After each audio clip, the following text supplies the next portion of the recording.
नमस्कार साथियों, वंदना अकेडमी में आपका एक बार फिर से स्वागत है। मैं वंदना मुदगर। तो आज मैं आपके लिए लेके आई हूँ सीडीपी के प्रश्न और आज हम पेपर सॉल्व करेंगे। 2019 का ये पेपर सेट है और आपका पेपर सेकंड है। तो आज हम सेकंड पेपर के प्रश्नों को हल करेंगे और ये सीडीपी के प्रश्न लिए हैं हमने। तो आप प्रैक्टिस सेट लगाते रहिएगा, चाहे आप ऑनलाइन लगाएं या फिर आप ऑफलाइन लगाएं। ठीक है, क्योंकि आप अगर प्रैक्टिस सेट लगाते रहेंगे तो आपकी तैयारी बहुत अच्छी होगी और आपका पहली बार में ही सीटेट क्लियर होगा और क्लियर के साथ साथ आपके नंबर भी अच्छे आएंगे। आपको ऐसे ही डेली प्रैक्टिस सेट मिलता रहेगा और इसलिए आप चैनल को सब्सक्राइब जरूर कर लें अगर आपने अभी तक नहीं किया है और चैनल पर बने रहें। तो चलो शुरुआत करते हैं। सबसे पहला प्रश्न है हमारा, नूर विद्यालय में अपना लंच बॉक्स लाना भूल गई तथा ये कहते हुए तान्या से उसका लंच साझा करने के लिए कहा, तुम्हें आज अपना लंच मेरे साथ साझा करना चाहिए क्योंकि कल मैंने तुम्हारे साथ अपना लंच किया था। लॉरेंस कोलबर्ग के नैतिक विकास के सिद्धांत के अनुसार नूर का ये कथन अभिविन्यास प्रारूप को अवस्था पर दर्शाता है। तो आपके पास ये 4 ऑप्शन है और इन 4 ऑप्शन में से आप कमेंट करिए कि आपका राइट आंसर क्या होगा। तो जैसा कि मैंने आपको बताया था कि आपके वाइगोत्स्की हैं, कोलबर्ग हैं और जीन पियाजे हैं। इनसे प्रश्न आपके बहुत ज़्यादा बनते हैं। तो इन तीनों मनोवैज्ञानिकों को आप अच्छे से पढ़ें। और कोलबर्ग ने आपका किसका सिद्धांत दिया है? नैतिक विकास का सिद्धांत दिया है। जीन पियाजे का संज्ञानात्मक विकास का सिद्धांत है। वाइगोत्स्की का सामाजिक सांस्कृतिक विकास का सिद्धांत है। तो आप इनको अच्छे से पढ़िए। जीन पियाजे पर मैंने वीडियो दे रखी है, कोलबर्ग भी डाल दी है और वाइगोत्स्की पर आपको जल्द से जल्द वीडियो मिल जाएगी। तो इसका राइट आंसर आपका हो जाएगा, ये किस में आता है? आपका आदान प्रदान, यानी नंबर 4 आपका क्या हो जाएगा? राइट आंसर हो जाएगा। कोलबर्ग से आदान प्रदान परंपरागत अभिविन्यास दर्शाता है। प्रश्न नंबर 2 है, समाज में विभिन्न लिंगों के लिए उपयुक्त मानी जाने वाली प्रारूपिक विशेषताओं के बारे में जनसामान्य की अवधारणाओं को क्या कहते हैं? अब यहाँ आपका क्या हो गया है? लिंगों के लिए उपयुक्त मानी जाने वाली है, यानी ये जेंडर पर है। ठीक है, तो नंबर 1 जेंडर विभेदीकरण, जेंडर भूमिकाएं, जेंडर पहचान या जेंडर रूढ़वादिताएं। तो जब भी हम जेंडर के आधार पर लड़के लड़की में हम भेद वाली जो बातें होती हैं तो ये हमारी किस में आती हैं? ये हमारी जेंडर रूढ़वादिताएं होती हैं। ठीक है, ये आपका राइट आंसर हो जाएगा या नंबर 4। अगला प्रश्न लेते हैं। हाल ही में पाठचर्या में ऐसी कहानियों को शामिल करने के लिए विवेकशील प्रयास किया गया है जिसमें पिता घर के कार्यों में लगा रहता है और माता साहसी गतिविधियों को करती है। ये कदम किस लिए महत्वपूर्ण है?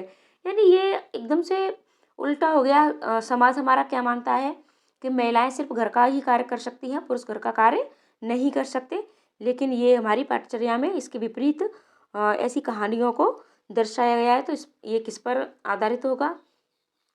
ये जेंडर पक्षपात को सशक्त बनाता है, ये जेंडर रूढ़वादिता को समाप्त करता है, जेंडर स्थिरता को प्रोत्साहित करता है या जेंडर विभेदीकरण को बढ़ावा देता है। अब इसका राइट आंसर क्या हो जाएगा?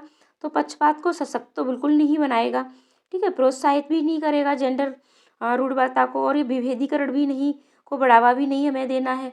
तो इस पाठचर्या से क्या होगा कि ये जो जेंडर रूढ़वादिता है ये समाप्त हो जाएगी। यानी बच्चों के मन में ये चीज़ आएगी कि महिलाएं सिर्फ घर के कार्य के लिए ही नहीं है, वो बाहर साहसी गतिविधियां भी कर सकती हैं और पुरुष घर का कार्य भी कर सकते हैं।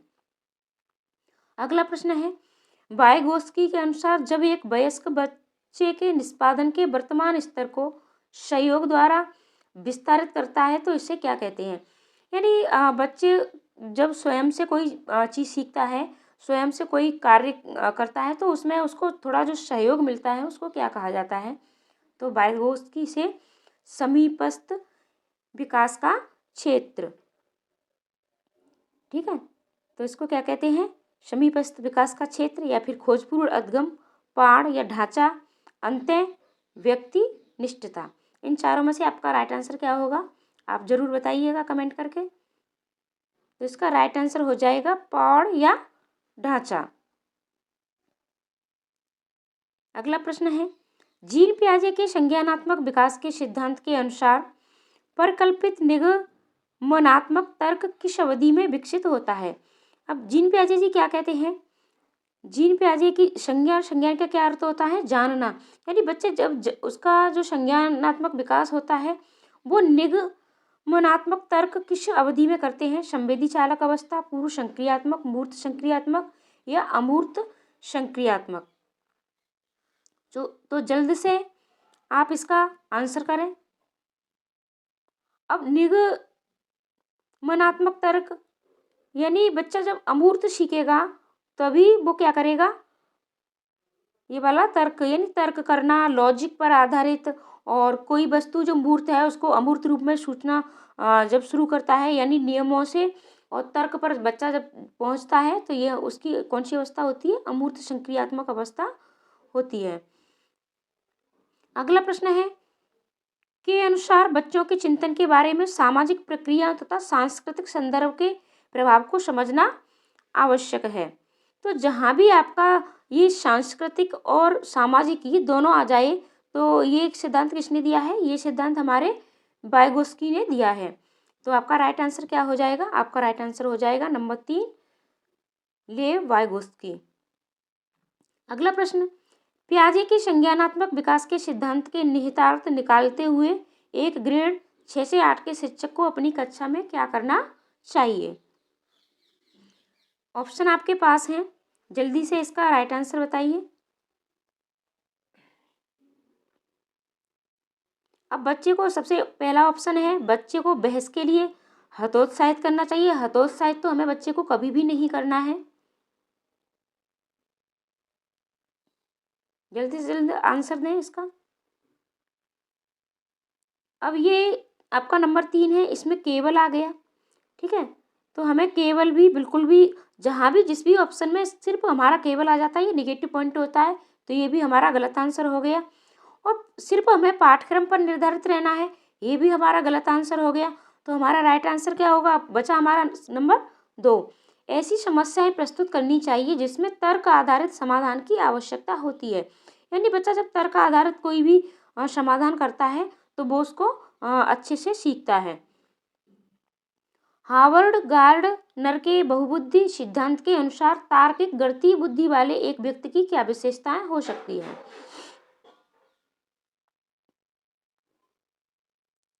तो जल्द से आंसर दें इसका। क्या आंसर होगा इसका? कमेंट करके जरूर बताएं। तो इसका राइट आंसर हो जाएगा आपका नंबर 4, पैटर्न को खोजने की एवं तर्क की लंबी श्रृंखला को हल करने की क्षमता और संवेदनशीलता। यानी जब वो लंबी श्रृंखला को हल करेगा यानी ये उसमें क्षमता होनी चाहिए और संवेदनशीलता। ये हमारा राइट आंसर हो गया।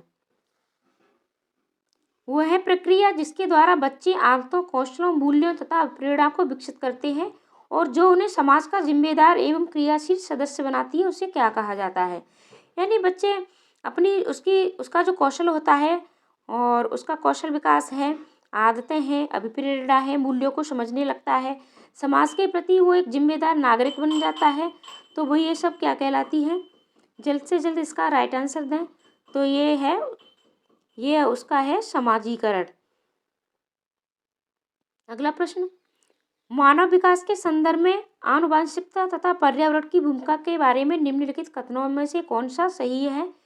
ये आपका प्रश्न है और प्रश्न के साथ साथ ये आपके चारों ऑप्शन है। जल्द से जल्द कमेंट करने का प्रयास करें। अब इसमें ये पूछ क्या रहा है? पूछ रहा है आनुवंशिकता और पर्यावरण की भूमिका के बारे में कौन सा कथन सही पूछ रहा है आपसे। तो पहला आपका प्रश्न है, वैयक्तिक भिन्नताओं का एकमात्र कारण आनुवंशिकता है। तो ये आपका राइट आंसर बिल्कुल भी नहीं होगा। ठीक है, यानी एकमात्र कारण आनुवंशिकता नहीं है। सिर्फ व्यक्ति भिन्नता आनुवंशिकता पर निर्भर नहीं करती है। परिवेशीय प्रभाव पूर्ण रूप से व्यक्ति के विकास को निर्धारित करता है। यानी सिर्फ पर्यावरण ही व्यक्ति का जो विकास होता है वो निर्धारित करता है। ये भी आपका गलत आंसर हो गया। मानव विकास न तो आनुवंशिकता और न ही पर्यावरण प्रभावित करते हैं, ये दोनों करते हैं। आनुवंशिकता और पर्यावरण दोनों की भूमिका मानव विकास में होती है। तो राइट आंसर आपका हो जाएगा नंबर 4, आनुवंशिकता एवं पर्यावरण दोनों एक जटिल पारस्परिक क्रिया के रूप में मानव विकास को प्रभावित करते हैं। इसमें आपका आनुवंशिकता कितना होता है, 80% होता है, और पर्यावरण का 20 होता है। और इसके साथ साथ ही आपका ये कभी कभी पर्यावरण आपका 40 तक भी चला जाता है, जैसा बच्चे का माहौल होता है और उस हिसाब से बच्चे का जो विकास होता है वो होता है। अगला प्रश्न देखते हैं। एक प्रगतिशील कक्षा में विद्यार्थी के द्वारा ज्ञान की संरचना की जाती है। विद्यार्थी के द्वारा निष्क्रिय रूप से ज्ञान प्राप्त किया जाता है। विद्यार्थी के द्वारा ज्ञान को उसी रूप में दोहराया जाता है। शिक्षक के निर्देशों के अनुसार विद्यार्थी के द्वारा ज्ञान का अनुस्मरण किया जाता है।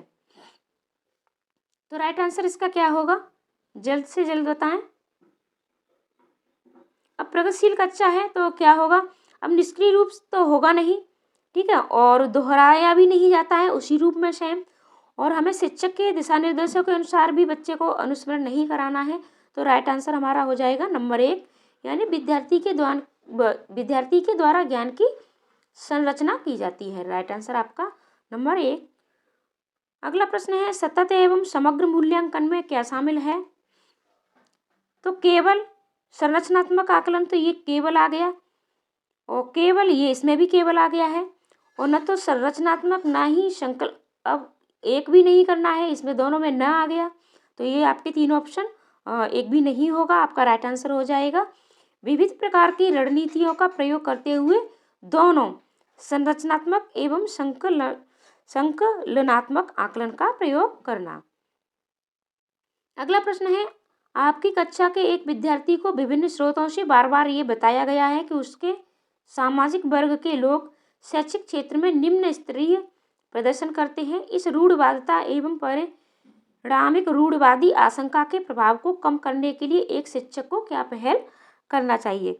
यानी बच्चा को ये बार बार बताया जाता है कि उसका जो सामाजिक वर्ग के लोग हैं वो शैक्षिक क्षेत्र में क्या करते हैं, निम्न प्रदर्शन करते हैं, यानी वो अच्छा प्रदर्शन नहीं कर सकते हैं, और ये एक रूढ़वादिता है। इसको कम करने के लिए शिक्षक क्या कर सकता है। तो ऑप्शन आपके सामने है, जल्द से जल्द कमेंट करके बताएं। कमेंट करने से आपको आपकी तैयारी का पता चलता है कि आप किस लेवल की है और आप कितने प्रश्नों को हल कर पाते हैं। तो कमेंट जरूर किया करिए, प्रैक्टिस सेट भी लगाते रहिए, आपके पास समय बहुत कम है। सीटेट के आप प्रश्न हमारे साथ जुड़ रहे हैं तो देख भी रहे हैं, बहुत मतलब लॉन्ग प्रश्न बनते हैं आपके। तो अगर आप प्रश्न पिछली साल के जो पेपर प्रैक्टिस सेट नहीं लगाओगे तो फिर आप जल्द से जल्द परीक्षा हॉल में और मतलब आपको दिक्कत हो सकती है। तो आप ये प्रैक्टिस सेट लगाते रहिएगा। तो इसका राइट आंसर आपका क्या हो जाएगा। अब इस प्रकार के सरोकारों को अनदेखा हमें बिल्कुल भी नहीं करना है। सामाजिक वर्गों के विद्यार्थियों के बीच प्रतियोगिता ये भी नहीं करनी है। हमें विभिन्न विद्यार्थी से पढ़ाई छोड़कर, अब पढ़ाई को क्यों छोड़ें, हमें एक ही ऑप्शन से मतलब एक ही शब्द से हमें ऑप्शन पता चल जाता है कि ये हमारा गलत हो जाएगा। अब आपके ये तीनों गलत हो गए। आपका राइट आंसर क्या बचा, विभिन्न सामाजिक वर्गों के रोल मॉडल से संबंधित कहानियाँ एवं उदाहरणों को प्रस्तुत करना चाहिए। यानी बच्चों को बहुत से हमें जो रोल मॉडल हैं, जो बहुत निम्न जो उनका सामाजिक वर्ग था, लेकिन फिर भी उन्होंने बहुत अच्छा प्रदर्शन किया है पढ़ाई में और खेल कूदों में, यानी हर चीज़ में हमें बच्चों को ऐसी कहानियाँ और उदाहरण प्रस्तुत करने चाहिए। अगला प्रश्न है, एक समावेशी कक्षा में शिक्षक को क्या करना चाहिए। अब समावेशी कक्षा है तो हम क्या क्या कर सकते हैं, जल्द से जल्द आंसर दें अपना। अब देखो इसमें आपका नंबर 2 है, इसमें है आपका अधिगमकर्ताओं के प्रति दया एवं सहानुभूति। हमें जब भी बच्चे को पढ़ाना है तो उसके प्रति दया एवं सहानुभूति एक व्यक्ति के प्रति नहीं करनी है। हमें सभी बच्चों को समान समझना है। यानी जो समावेशी शिक्षा है उसका अर्थ ही यही है कि हमें बच्चों में भेदभाव बिल्कुल भी नहीं करना है, सभी बच्चों को हमें समान समझना है। अब बच्चों को अपाहिज, मंदबुद्धि आदि के वर्गीकृत, अब प्रत्येक बच्चों को हमें वर्गीकृत भी नहीं करना है और केवल प्रतिभाशाली बच्चों एवं योग्य बच्चों पर ध्यान देना है, ऐसा भी नहीं करना है। यानी हमें सभी बच्चों पर ध्यान देना है, सभी बच्चों को समान समझना है। तो हमारा राइट आंसर हो जाएगा नंबर 1। यह विश्वास करना चाहिए कि प्रत्येक बच्चे में अपनी योग्यता एवं शक्ति के अनुसार सीखने की क्षमता है। अगला प्रश्न है, एक विद्यार्थी कक्षा में निम्नलिखित लक्षण प्रदर्शित करता है और ये किसके सूचक हैं? पढ़ने के प्रति चिंता है उसमें, शब्दों या अक्षरों को पहचानने में कठिनाई है, निम्न स्तरीय शब्दावली का कौशल, पहले पढ़े हुए पाठ को समझने या याद करने में कठिनाई। तो ये उसमें क्या है, ये किसके सूचक हैं? ऑप्शन आपके सामने है, एक शालीन विद्यार्थी के, सृजनात्मक विद्यार्थी के, अधगम अशक्तता वाले विद्यार्थी के, मानसिक क्षति वाले विद्यार्थी के। तो ये सारे हैं, यानी उसको पढ़ने के प्रति चिंता रहती है और अक्षरों को पहचानने में कठिनाई होती है, निम्न स्तरीय शब्दावली कौशल है उसमें, और पढ़े हुए पाठ को समझने याद करने में कठिनाई होती है। तो ये आपके हैं अधिगम अशक्तता वाले विद्यार्थी के। तो ये हमारे जो अधिगम अशक्तता है और अधिगम निर्योग्यताएं भी इनको बोलते हैं, इस पर मैंने वीडियो बना दी है, कौन कौन सी अधिगम निर्योग्यताएं होती हैं, तो आप प्ले लिस्ट में जाके उस वीडियो को ज़रूर देखें। ये हमारी डिस्ग्राफिया है, डिसलेक्सिया है और बुलिमिया है, बहुत सारी बीमारियां बच्चों में होती हैं और ये कोई जन्मजात बीमारी नहीं होती हैं और इन्हें हम दूर कर सकते हैं बच्चों को। तो अगला प्रश्न देखते हैं, एक शिक्षक एक समावेशी कक्षा में शिक्षक योग्यता वर्ग वाले अधिगमकर्ताओं की आवश्यकताओं को किस प्रकार से बता सकता है? अब आपकी कक्षा कैसी है? समावेशी कक्षा है। तो ऑप्शन आपके सामने है, जल्द से जल्द कमेंट करके बताएं। राइट आंसर आपका क्या होगा? तो इसका राइट आंसर हो जाएगा नंबर 4। प्रत्येक विद्यार्थी के अधिगम के सशक्त पक्षों एवं कमजोरियों के विश्लेषण के आधार पर विशिष्ट अधिगम उद्देश्यों को विकसित करना। अभी इसमें गृह कार्य तो हमें बच्चे को कभी देना ही नहीं है। और सबसे पहले वाले प्रश्न में आपका नेगेटिव पॉइंट बनता है रटने पर बल देना, रटना भी नहीं हमें करना है। अब विद्यार्थियों को निर्देश देने के लिए एक रूप तरीकों का, यानी हर व्यक्ति हर बच्चा आपका क्या है, भिन्न है, तो एक ही तरीका हम सभी पर नहीं डाल सकते। और विद्यार्थियों को नकल करने पर दबाव डालना, ये आपका तीसरा ऑप्शन में, ये भी आपका नेगेटिव पॉइंट है, तो ये आपके तीनों क्या हो जाएंगे, गलत हो जाएंगे। राइट आंसर आपका हो जाएगा नंबर 4। और आप जब भी पेपर हॉल में इस तरीके से प्रश्न को हल करते हैं, अभी आप घर पर कर सकते हो, प्रैक्टिस सेट लगाते हो, और तो आप इस तरीके से ये जो आपके नेगेटिव पॉइंट होते हैं इनको आप ढूंढने की कोशिश किया करें, तो आपका आंसर कभी भी गलत नहीं होगा। आप CDP में पूरे 30 में से 30 प्रश्नों को हल कर पाओगे अगर आप नेगेटिव पॉइंट निकालना सीख जाओगे। और आप हमारे साथ जुड़े रहिए, मैं आपको मतलब जब भी प्रैक्टिस सेट देती हूँ तो आपको नेगेटिव पॉइंट क्या क्या होते हैं इन पर मैं प्रकाश जरूर डालती हूँ। आगे बढ़ते हैं। आपका अगला प्रश्न है, एक शिक्षिका अपनी कक्षा में सृजनात्मक विद्यार्थियों को किस प्रकार से प्रोत्साहित कर सकती है? यानी बच्चे आपके कैसे हैं, सृजनात्मक हैं, और क्या करना है, प्रोत्साहित करना है। अपसारी चिंतन पर बल देकर। अब सृजनात्मकता क्या होती है, क्रिएटिविटी होती है। तो अपसारी ये तो सिर्फ आपका मानसिक होता है, अपसारी चिंतन। अभिसारी चिंतन तो हमें कभी भी किसी भी चीज़ पे नहीं करना है, तो ये तो आपका नेगेटिव पॉइंट ही है। अनेक परिप्रेक्ष्यों को प्रोत्साहित करके तथा मूल विचारों को महत्व देके। और फिर है आपका विद्यार्थियों को जोखिम लेने एवं चुनौतियों का सामना करने से हतोत्साहित करके।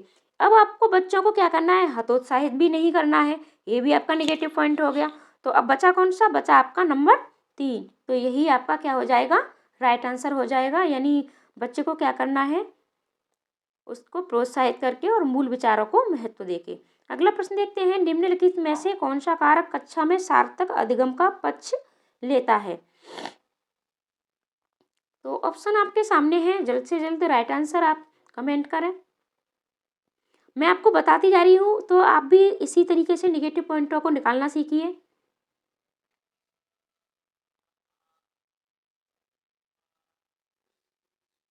तो इसका राइट आंसर आपका हो जाएगा नंबर 4, विषय वस्तु तथा बच्चों के संपूर्ण कुशल क्षेम एवं अधिगम के प्रति सच्चा सरोकार रखना। अब व्याख्यान विधि, छोटे बच्चे होते हैं तो व्याख्यान विधि से ये कार्य नहीं कर सकते हैं। और बच्चों को पुरस्कार के लिए बढ़ावा देना, तो हमें पुरस्कार के द्वारा बच्चों को अधिगम बिल्कुल भी नहीं कराना है। और इसमें क्या है, बच्चों को पढ़ने के लिए अभिप्रेरित करने हेतु परीक्षणों की संख्या को बढ़ाना। यानी हमें बच्चों को परीक्षणों की संख्या को बढ़ाने से पढ़ने के लिए प्रेरित नहीं करना है। बच्चा जब स्वयं से प्रेरित होता है तब बच्चा ज़्यादा अधिगम कर पाता है, अच्छे से सीख पाता है। अगला प्रश्न है, निम्नलिखित में से कौन सा प्रभावशाली समस्या समाधान रणनीति का एक उदाहरण है? तो जल्द से जल्द आप कमेंट करें। इसका राइट आंसर हो जाएगा आपका नंबर 4, साधन साध्य विश्लेषण, यानी समस्या को अनेक उपलक्ष्यों में विभाजित करना। अब इसके बाकी के ऑप्शन देखते हैं। जैसे समाधान के मूल्यांकन पर बिल्कुल भी ध्यान नहीं देना। अब हमें मूल्यांकन पर ध्यान देना है। एक वस्तु के केवल परंपरागत कार्य पर ध्यान देना, ये केवल आ गया और परंपरागत आ गया, ये भी नहीं हमें करना है। और समस्या प्रस्तुतिकरण के लिए ये एक ही आयाम, यानी हमें सिर्फ एक ही आयाम का प्रयोग नहीं करना है। तो राइट आंसर हमारा हो जाएगा नंबर 4। अगला प्रश्न देखते हैं, निम्नलिखित में से कौन सी शिक्षण अधिगम के लिए एक प्रभावशाली शिक्षण प्रणाली नहीं है? जब भी आपका नहीं आ जाए इसको आपको अंडरलाइन करना है। तो राइट आंसर इसका क्या होगा? राइट आंसर इसका हो जाएगा नंबर 4, दिए गए ज्ञान को दोहराने पर ध्यान केंद्रित करना। अगला प्रश्न देखते हैं, शिक्षक कक्षा में पढ़ने में ध्यान न देने वाले बच्चों से किस प्रकार का बर्ताव कर सकते हैं? यानी जो बच्चे कैसे हैं जो पढ़ने पर ध्यान नहीं देते हैं। बच्चों को कक्षा से बाहर जाने के लिए कहना, आपको किसी भी हालत में बच्चों को बाहर नहीं करना है कक्षा से, और डांटना भी नहीं है, और गृह कार्य के रूप में अत्यधिक वर्कशीट ये भी नहीं आपको देना है। तो ये आपके तीनों नेगेटिव पॉइंट हैं, तो ये आपके क्या हो जाएंगे? गलत आंसर हो जाएंगे। ठीक है, तो आपका राइट आंसर क्या हो जाएगा? नंबर 3, यानी बच्चे की अरुचि का कारण जानने की कोशिश करके। अगला प्रश्न देखते हैं, संरचनावादी उपागम बताता है कि ज्ञान की संरचना के लिए अत्यंत आवश्यक है। तो इसका राइट आंसर क्या हो जाएगा? तो इसका राइट आंसर हो जाएगा आपका नंबर 1, विद्यार्थी का पूर्व ज्ञान। यंत्रवत ये आपका नेगेटिव पॉइंट है, दंड ये भी है, अनुबंधन ये भी।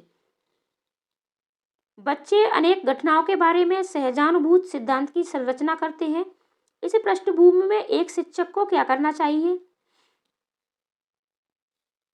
राइट आंसर दीजिए जल्द से जल्द।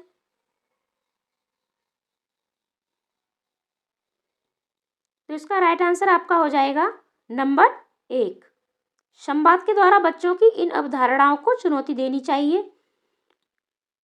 अगले जो भी हमारे ऑप्शन है इनको देखते हैं। जैसे बच्चे के विचारों को खारिज करना, तो हमें बच्चों के जो विचार हैं उनको कभी भी खारिज नहीं करना चाहिए, उनको बढ़ावा देना चाहिए, उनको सुनना चाहिए।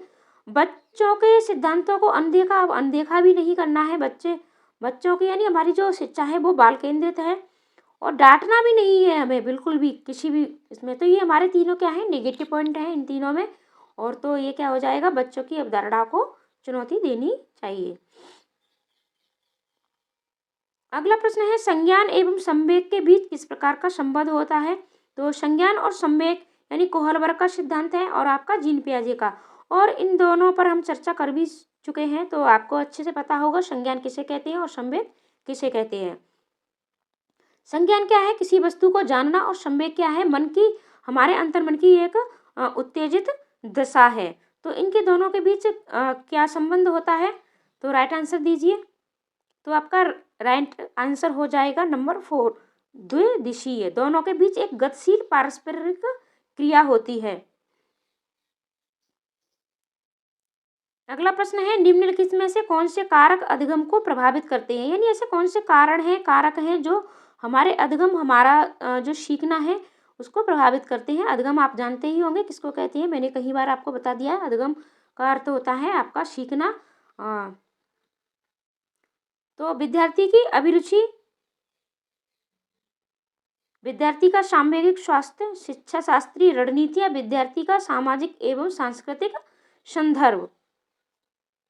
तो आपका राइट आंसर है इसका नंबर 4, यानी ये आपकी जो चारों हैं ये बच्चे के अधिगम में ये मतलब चारों जो कारक हैं ये बच्चे के अधिगम को प्रभावित करते हैं। बच्चा जब तक उसकी अच्छी अभिरुचि नहीं होगी वो नहीं सीखेगा। सामवेगिक स्वास्थ्य अगर उसका खराब है तब भी उसका अधिगम प्रभावित होगा, और जब शिक्षा शास्त्रीय रणनीतियाँ, जब हम एक अच्छी रणनीति नहीं अपनाएंगे तब भी बच्चे का अधिगम नहीं होगा। और विद्यार्थी का सामाजिक एवं सांस्कृतिक संदर्भ, यानी बच्चा किस सामाजिक संदर्भ में रह रहा है, उसका माहौल कैसा है, ये भी बहुत ज़्यादा अधिगम को प्रभावित करता है। अगला प्रश्न देखते हैं। निम्नलिखित में से क्या ज्ञान के सार्थक संरचना की प्रक्रिया का एक महत्वपूर्ण पहलू है? तो राइट आंसर आप दीजिए जल्द से जल्द। क्या राइट आंसर होगा आपका? राइट आंसर हो जाएगा आपका नंबर 1, सामाजिक पारस्परिक क्रियाएं। अब बाकी को ऑप्शन देखते हैं। तो सबसे पहला है हमारा लगातार अभ्यास तथा बार बार स्मरण करना। और ये क्या होता है? ये हमारी रटने की प्रवृत्ति होती है, तो हमें बच्चे को रटाना बिल्कुल भी नहीं है। पुरस्कार एवं दंड, हमें पुरस्कार और दंड के आधार पर भी अधिगम नहीं कराना है, ज्ञान की संरचना नहीं करानी है। उद्दीपन प्रतिक्रिया संबंध, यानी बार बार उद्दीपन के द्वारा उसी प्रक्रिया के द्वारा बच्चा सीखेगा, तो ये भी नहीं कराना है। तो ये सामाजिक पारस्परिक क्रियाओं के द्वारा बच्चा ज्ञान का सार्थक संरचना कर सकता है। अगला प्रश्न देखते हैं। जब विद्यार्थी पुरस्कार पाने की इच्छा से बार बार किसी गतिविधि को करने का निर्णय लेते हैं, जैसा कि एक प्रयोग का नियोजन एवं संचालन करना, जो कि प्रत्यक्ष रूप से उस गतिविधि से संबंधित नहीं है, जैसा कि एक स्टार या बैच प्राप्त करना, ऐसी स्थिति में क्या संभावना उत्पन्न होती है? यानी बच्चे को हम बार बार किसी उसको अधिगम कराने के लिए, उसको कोई चीज़ लर्न कराने के लिए, बताने के लिए, तो हम उसको बार बार क्या करते हैं कि उसको पुरस्कार देते हैं। तो इससे क्या संभावना यानी क्या स्थिति पैदा होगी? तो ऑप्शन आपके सामने है, जल्द से जल्द आप राइट आंसर करने की कोशिश करें। तो इसका राइट आंसर आपका हो जाएगा अधिगम के प्रति भौतिकवादी अभिवृद्धि का विकास। यानी बच्चे का धारणा हो जाती है कि हमें मतलब ये वस्तु मिलेगी तो हम ये अधिगम करना है, अन्यथा नहीं करना है। बच्चे अब इसका ये देखते हैं बाकी का ऑप्शन। तो समझने के लिए अधिगम से आनंद प्राप्त करना। अब बच्चा जो आनंद प्राप्त करता है वो उसको अंदर से जब प्रेरित होता है, उसको ललक होती है। पढ़ना भी एक बहुत ज़्यादा आनंद की बात होती है। तो ये सारी चीज़ें उसके बच्चे के अंदर ख़त्म हो जाएगी। और पुरस्कार के बिना भी उस गतिविधि में लगे रहना है। वो जब तक उसको पुरस्कार नहीं मिलेगा तब तक वो अधिगम नहीं करेगा। तो ये भी आपका हो जाएगा। अन्य लोगों को खुश करने के लिए कार्य करने के बजाय स्वयं की निपुणता के लिए उद्देश्य निर्धारित करना, यानी वो दूसरों को खुश करने के लिए, पुरस्कार प्राप्त करने के लिए पढ़ता रहेगा और उसकी जो स्वयं की निपुणता है उसको वो इग्नोर कर देगा। अगला प्रश्न देखते हैं। बाल्यावस्था की अवस्था से क्या अभिप्राय है? यानी बाल्यावस्था क्या होती है? तो कमेंट करके आप भी बताया करें कि क्या राइट आंसर होगा। तो आपका राइट आंसर हो जाएगा, ये आपके 4 ऑप्शन हैं, थोड़ा छोटा करते हैं इसका। तो इसका आपका राइट आंसर हो जाएगा नंबर 2, समकालीन सामाजिक संरचनावादी मनोवैज्ञानिकों के अनुसार यह एक सामाजिक संरचना है। अब बाकी के ऑप्शन देखते हैं। अब इसमें यह है कि सांस्कृतिक संदर्भ सार्वभौमिक रूप से समान है, तो सभी के लिए ये समान नहीं है। यह है कि बच्चे दुष्ट पैदा होते हैं और उन्हें सभ्य बनाना होता है, ऐसा बिल्कुल भी नहीं है कि बच्चे दुष्ट पैदा होते हैं।